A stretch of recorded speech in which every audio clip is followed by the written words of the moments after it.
What happens when a beloved television personality finally reaches their breaking point during a live broadcast? Today, we're diving into one of the most shocking moments in daytime television history that left viewers absolutely stunned. The tensions had been building for weeks, but nobody expected what happened when Valerie Bertinelli appeared as a guest on The View. What started as a simple interview about cooking and family quickly spiraled into a verbal battleground that would change everything. The heated exchange became so intense that it led to an unprecedented live television meltdown that had producers scrambling behind the scenes. Before we get into all the explosive details, make sure to hit that subscribe button and let me know in the comments what you think really caused this dramatic fallout. The morning started like any other at the View studios in New York. The crew was setting up for what they thought would be a lighthearted interview with Valerie Bertinelli, who was there to promote her new cookbook and talk about her recent life changes. The producers had specifically chosen Valerie because they wanted a feel-good segment to balance out the heavier political discussions that had been dominating the show lately. What they got instead was a powder keg waiting to explode. Joy Behar had been having a particularly difficult week. Behind the scenes, sources say she'd been increasingly frustrated with the direction of the show and felt that her opinions weren't being respected by both the producers and some of her co-hosts. She'd been making comments about feeling undervalued and overlooked, especially when it came to booking decisions and segment planning. Little did anyone know that this simmering resentment was about to boil over in the most public way possible. As the cameras rolled and the show went live, everything seemed normal at first. Whoopi Goldberg introduced the segment with her usual warmth, welcoming Valerie to the table with genuine enthusiasm. The other co-hosts chimed in with their greetings, and Valerie seemed relaxed and happy to be there. She started talking about her cookbook, sharing some personal stories about rediscovering her love for cooking after going through some difficult times in her personal life. "You know, cooking has always been my therapy," Valerie said with a smile. "But lately it's become something even more meaningful. It's about nourishing not just my body but my soul." The audience was clearly connecting with her heartfelt words, and the interview was flowing beautifully. That's when Joy decided to interject. "Well, that sounds wonderful and all," Joy said with a slight edge to her voice that the others immediately picked up on. "But don't you think it's a little privileged to talk about cooking as therapy when so many people can barely afford groceries right now?" The comment came out of nowhere and completely shifted the energy in the room. Valerie looked genuinely surprised by the hostile tone. "I'm sorry, I don't understand what you mean by that," Valerie responded, trying to keep her composure. "I've actually been very open about my own financial struggles and how cooking helped me get through some really tough times. I'm not sure why you're making this about privilege." Joy leaned forward in her chair, her voice getting sharper. "Oh, please. You're a celebrity with multiple houses talking about how cooking heals your soul. Do you have any idea how tone-deaf that sounds? While regular people are choosing between paying rent and buying food, you're here promoting another cookbook that probably costs $30. The tension in the studio became palpable. Whoopi tried to jump in, to redirect the conversation, but Joy wasn't having it. She continued her attack with increasing intensity. "And another thing, why is it that every time a celebrity goes through a divorce or breakup, they suddenly become a cooking expert? It's like you all have the same publicist feeding you the same script about finding yourself in the kitchen." Valerie's face began to flush, but she maintained her dignity. "Joy, I really don't appreciate the personal attacks. I came here to talk about something that genuinely helped me through a difficult period in my life. I never claimed to be an expert, and I certainly never suggested that my experience was universal. I shared my story hoping it might help someone else who's going through something similar." "Help someone else?" Joy scoffed, rolling her eyes dramatically. "The only thing you're helping is your bank account. This whole reinventing yourself through cooking thing is just another celebrity cash grab, and frankly, I'm tired of pretending otherwise." The other co-hosts were now exchanging worried glances, clearly uncomfortable with how aggressive Joy was being toward their guest. Sarah Haynes attempted to step in, saying, "I think what Valerie is trying to share is really beautiful, and many people do find comfort in cooking during difficult times. But Joy immediately turned her fire towards Sarah as well. "Oh, you think it's beautiful too?" Joy snapped. "Of course you do. You probably think every celebrity's journey of self-discovery is beautiful and inspiring. Well, I think it's calculated and fake, and I'm not going to sit here and pretend otherwise just to make everyone comfortable. The audience was now completely silent, sensing that something was going very wrong. Valerie took a deep breath and tried one more time to diffuse the situation. "Joy, I honestly don't know what I've done to upset you, but this feels very personal. If you have an issue with me specifically, maybe we should discuss it privately rather than attacking me on live television." That comment seemed to push Joy over the edge. She slammed her hand down on the table, causing everyone to jump. "Personal? You want to know what's personal? What's personal is watching this show turn into a celebrity therapy session where we're supposed to nod along and praise every has-been actor who writes a cookbook. What's personal is being told I need to be nicer to guests who are clearly just here to sell their products." Whoopi finally had enough and tried to take control.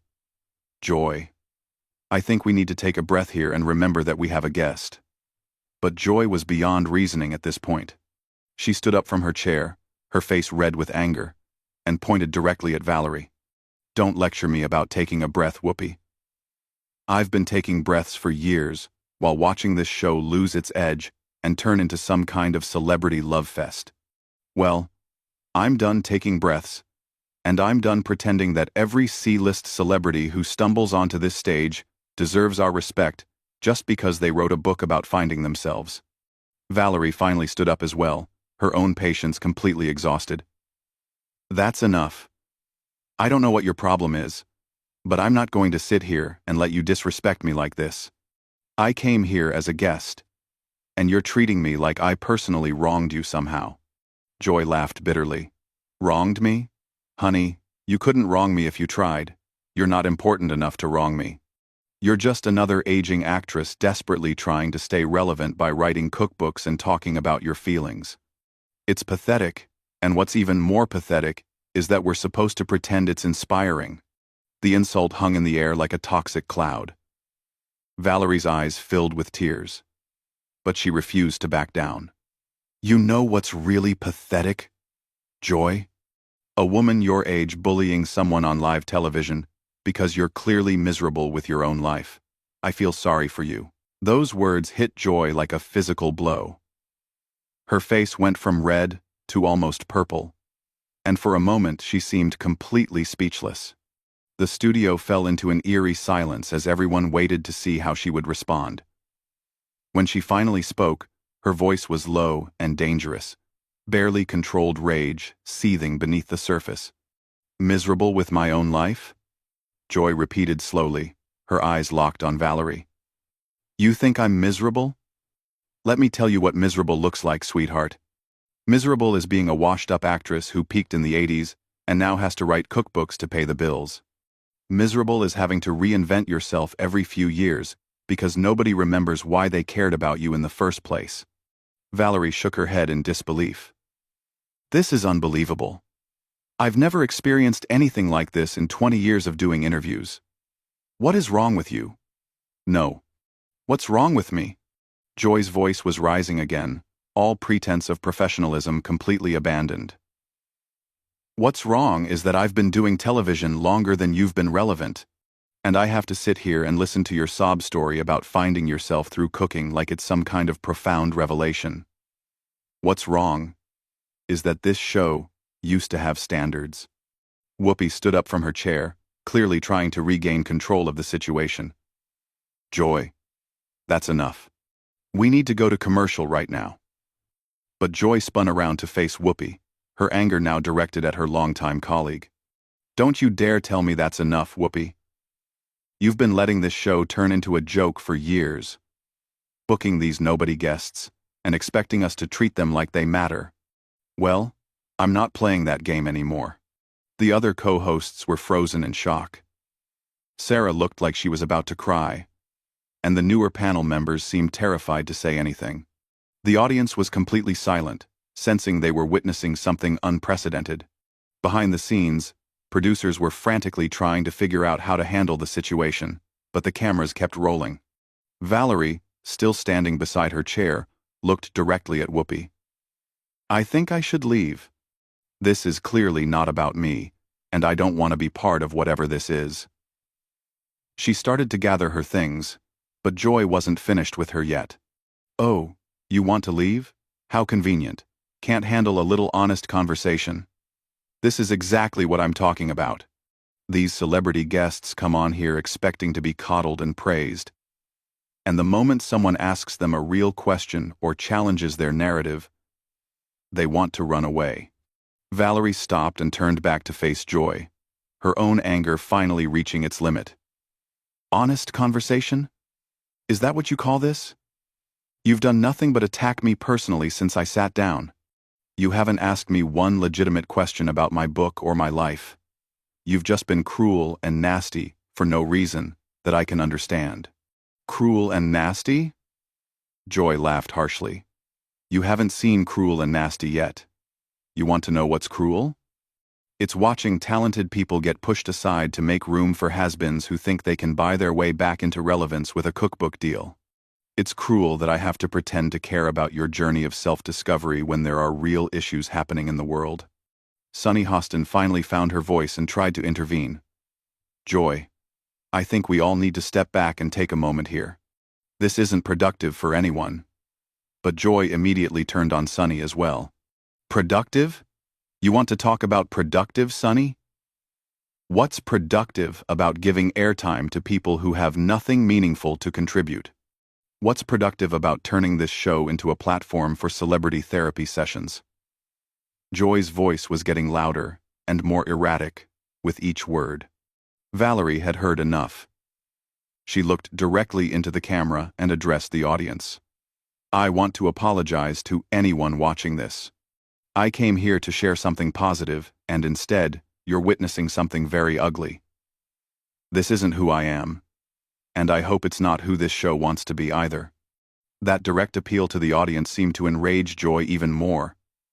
"Don't you dare apologize for me," she screamed. "And don't you dare try to make yourself look like the victim here. You're just another celebrity who can't handle being challenged." Whoopi was now standing between Joy and Valerie, literally trying to keep them separated. "Joy, you need to stop this right now. This has gone way too far." But Joy pushed past Whoopi and got closer to Valerie. "I'll stop when I'm ready to stop, Whoopi. I'm tired of being managed and handled and told how to behave. This is live television. And sometimes live television gets messy. Deal with it." Valerie looked Joy directly in the eye and spoke with quiet dignity. "I genuinely hope you get the help you clearly need, because this behavior isn't normal or acceptable. I'm leaving now. And I won't be coming back." As Valerie started to walk away, Joy shouted after her. "Good. Don't come back. And take all your celebrity friends with you. This show doesn't need you or any of the other attention-seeking has-beens who think they can use our platform to sell their products." The cameras followed Valerie as she walked off the set with her head held high, leaving Joy standing alone in the middle of the stage, breathing heavily, and looking around at her co-hosts with wild eyes. The silence that followed was deafening. Sarah was the first to speak, her voice barely above a whisper. "Joy, what just happened? That was so unlike you." But Joy's response was to laugh bitterly and shake her head. "Unlike me? This is exactly like me. This is who I am when I'm not pretending to be nice for the cameras. I'm tired of pretending. Sarah, I'm tired of all of it." She looked around at her colleagues, and for the first time, there seemed to be a flicker of uncertainty in her eyes. Whoopi tried once more to salvage the situation. "Joy, let's just sit down and finish the show. We can talk about this later." But Joy was beyond reasoning. She looked at Whoopi with something that might have been pity. "Finish the show? You think we can just pretend this didn't happen and go back to talking about cooking tips and celebrity gossip? You think the audience is going to forget what they just witnessed? She gestured toward the cameras that were still rolling, capturing every moment of her breakdown. I don't know how to pretend anymore, Whoopi. I don't know how to sit here and smile and nod while this show turns into something I don't recognize. I don't know how to be fake and pleasant when everything about this feels wrong to me. The raw honesty in her voice was almost more disturbing than her earlier anger. Her colleagues exchanged worried glances, clearly unsure how to respond to this version of Joy they'd never seen before. In the control room, producers were having heated discussions about whether to cut the cameras, but the train wreck was so compelling that they couldn't bring themselves to stop filming. Joy looked out at the audience, many of whom were staring at her with expressions of shock and confusion. You all came here, expecting your usual dose of celebrity fluff and morning show banter. Didn't you? Well, congratulations. You got a real show today. You got to see what happens when someone finally tells the truth instead of playing the game. She turned back to her co-hosts, who were all still standing uncertainly around the table. And you all know I'm right. You know this show has lost its way. You know we've become a joke. But you're too scared to admit it because you don't want to rock the boat. The accusation hung in the air like a challenge.